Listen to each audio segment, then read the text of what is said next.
What's going on with my early birds, man? Back on YouTube, man. Back on.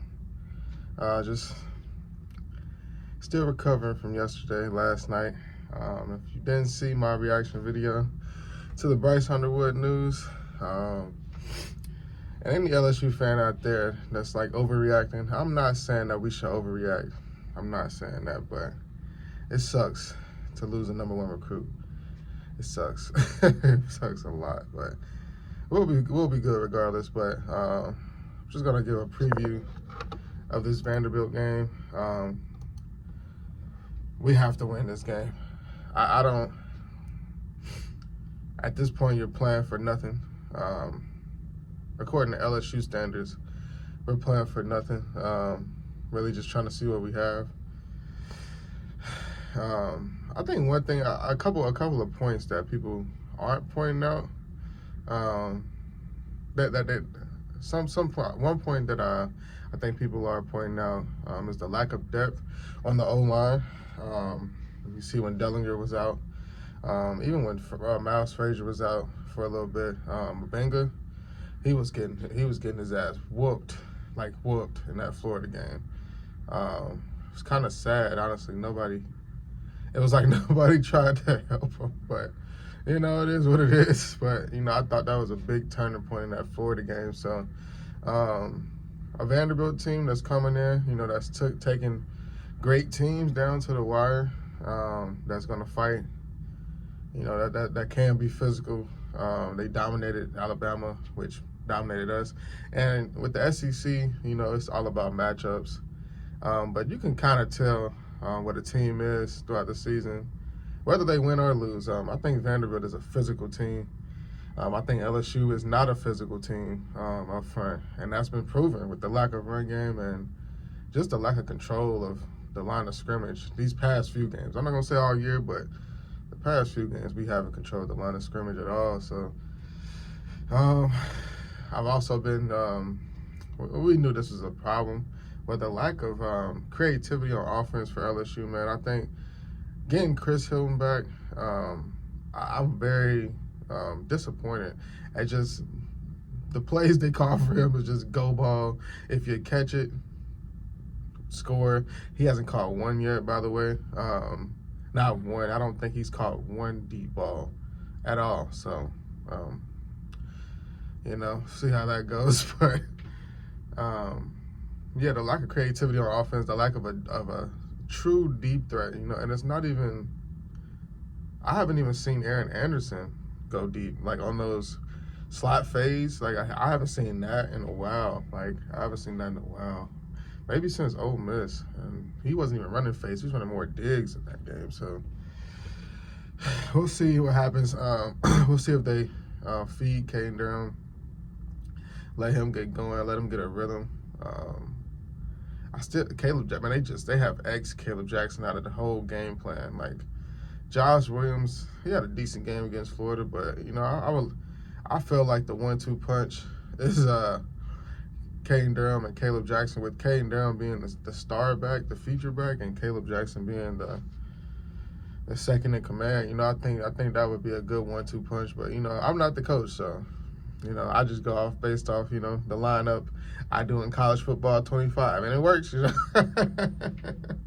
So, by the way, if you're trying to play me in college football 25, I'll drop my gamer tag below. Let me get that going. But this game, I think LSU is gonna another test. It's the SEC physicality. I think this team is just not physical, which is one difference that I noticed between this team and other teams in the past. Even though, you know, we've had those high-flying offenses, we've always been able to run the ball, always. And we have to go back to 2019. We could run the ball.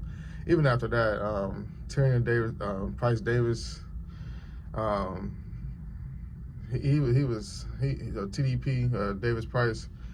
He was a physical running back that ran the ball. We always had a running identity at LSU, but if we can't control the line of scrimmage, man, and I saw they had a players meeting. I saw Will Campbell. All of them had a players meeting. I wonder if they talked about them getting their ass whooped at the line of scrimmage, because that that is a big problem that we have. If we can't control the line of scrimmage, we're going to lose every game from here on out. Even Oklahoma has a nasty defense. Like, don't get it twisted. Oklahoma has a nasty defense, and they're known to have a great O-line. They just need to figure out some quarterback play, obviously, which is the most important part. But they're physical at the line. But talking about Vanderbilt is a very physical team, very balanced team. The quarterback is just, man, he's a veteran, very savvy. You can beat Vanderbilt if you have more talent, because their talent still is not up to par, but they play hard. Like, they play really hard. And one thing I've seen, especially from teams that LSU is supposed to be favored against, they don't come out playing as hard as the other team. Like, those other teams, and this just had, me personally, I feel like this has always been the case, but especially since 2019, every team that plays LSU plays with it's like a Super Bowl. It's like their Super Bowl. It's like LSU hasn't realized, like, yo, people are going to play you harder than they might have played other teams. I don't know why. Well, I do know why, because, it's LSU, and we're known for having the greatest team to ever come through college. Which we do and did. But, yeah, ever since then, it's been, if we could get a win over LSU, that could propel our program to new heights. You've seen it against Florida last week with Billy Napier. That win really helped him, and he already was going to come back, but that win really, told the future, especially with Lagway coming back into the game and doing what he did. So, we'll see what happens with LSU, man. I don't know if I said much of anything that you guys don't know, but I don't know, man. I just feel like physicality. Kyron Lacey, man, they don't even. What happened last week with Nussmeier not getting Lacey the ball, man? And I don't know, Lacey is not a burner. We know that, but he's a big physical receiver, and you got to get him the ball. You got to get him the ball, man. I don't know what the hell that was about. We know C.J. Daniels, man. That's unfortunate with him, man. Just being banged up, man, with that knee.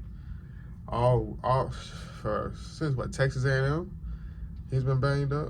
So that's been tough having him hurt. He's a real weapon. Aaron Anderson, he's gonna do what he do, which he looked like he was the featured receiver last week, which I don't have a problem with. But Kyron Lacey is your #1 receiver, and they need to remember that. So we'll see. We'll see if Sloan gets out of this pass first, incomplete, run second down, get stuff, third down, throw a predictable pass play, and get off the field. We'll see if he gets out of that the rhythm of that play calling. I don't think he does, but I think LSU just tries to rely on talent alone to beat Vanderbilt, which that might be trouble for us, because on defense, people forget how young we are on defense, especially the defensive line. That's just not, I don't know, man. I watched that Alabama-Vanderbilt game. I watched that Texas game, too. And Vanderbilt, they have a physical O-line, man. They want to run the ball. And they want to get after you. They run that pistol formation, man, where you run the stretch, and if you over-pursue, and that's one thing about LSU's linebackers, specifically with Weeks. Greg Penn, his is an athleticism thing. He's just not fast enough. Whit Weeks is fast enough. His discipline, his eye discipline is terrible. Like, terrible. He can fly. Don't get me wrong. Blitzing, that's his type of game. Let me blitz, get to the quarterback, disruptor. But when it comes to, and that's all of our, Perkins included, eye discipline was just not there. Like, and with Weeks, it still hasn't gotten better. So we'll see how we hold up in the run game. I think we can win this game. My prediction, my fair prediction. Oh, man, I don't know, man. I don't even want to call it, man. As an LSU fan, I'm going to call it 23-20 because it's going to be a close game. We're not going to run away against Vanderbilt. My honest opinion, man, I think Vanderbilt might come in here and beat us. They're just that type of team, and they've been looking for a win since that Alabama game. They've been close. They've been close these last couple games. I think they want one more signature win, and apparently, LSU has been everyone's signature win. So We'll see what happens. That's just my, my little Friday preview before the game. I might drop another video tomorrow morning. Just a morning, preview of the game. See what everybody's checking everybody's temperature, seeing what it feels like. But besides the Bryce Underwood news, man, I hope Jakeem Stewart really commits to us, man. I hope we get Jakeem Stewart because we really need him. We really need him. We need him like we needed Leonard Fournette. I feel like he's that type of player. He's that type of recruit to LSU, to Louisiana. But if we don't rebuild these trenches, man, it's over for us. And that's where it starts. All these you can quarterback, you can have decent quarterback. If you have a great O-line, great D-line, and you can control the rhythm of the game, control the trenches, you can get away with that.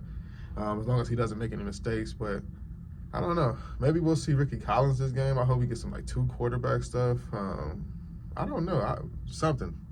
Let me know what you guys think in the comments, man, because at this point it's like, I don't know.